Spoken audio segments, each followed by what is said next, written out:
All right, Kristen, sounds to me like you got a lot of explaining to do here, Cass.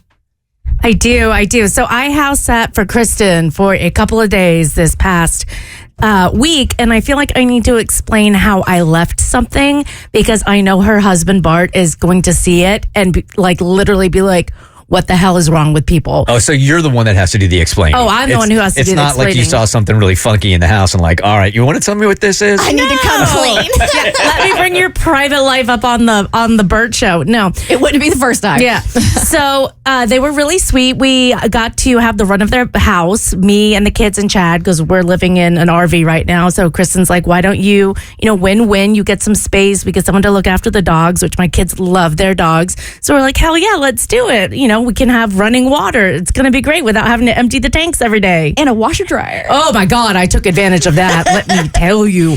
You mean you just dove in it yourself? Yeah, basically. It was great. I just stayed in there the whole time. That was my room. By the way, you didn't need to bring back detergent.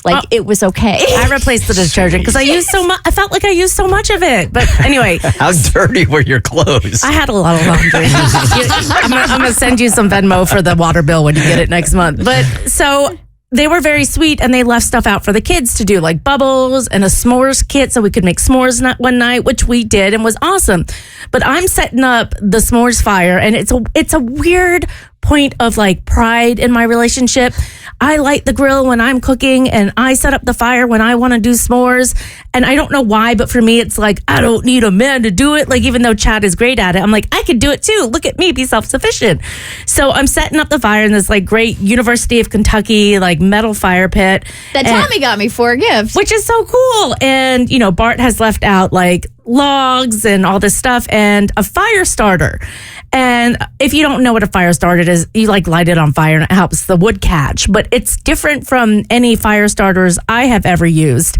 And I don't really know what it is. It's like biomatter. It's a fire log, but it's all smushed together and it looks kind of like a turd, honestly, just like a little thing. And the ones that I use, I rip apart and put in the fire. And so I'm digging into this fire log because I think you're supposed to rip it apart and put it different places. And it's sap and I'm smearing it on the wood. I'm like, this isn't right. But at this point, there's no way I can go into my husband and be like, what am I doing wrong? Because I look like a raccoon ferreting through the trash. I've got stuff all over me.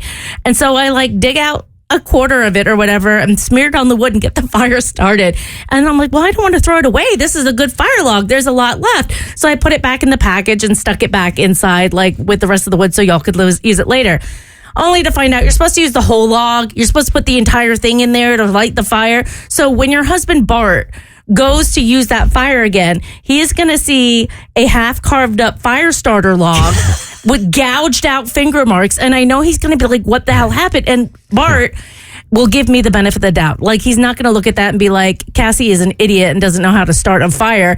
I'm afraid he's going to think that you have some kind of rodent or pest problem. Or Jimmy ate it. Yes. So I want to let you know, Jimmy did not eat it. It's not a raccoon. It was me. I ruined your fire starter log. I don't know what it is, but there is something oddly satisfying about being able to start a fire on your own. Oh, yeah. Whenever we go to the mountains, we always do s'mores. And I know using a fire starter is taking the easy way out, but whatever.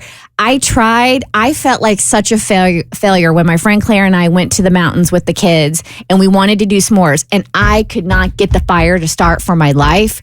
And I was like, because again, it's one of those things I don't need a man. I can do this. This is not man's work. A woman can start a fire.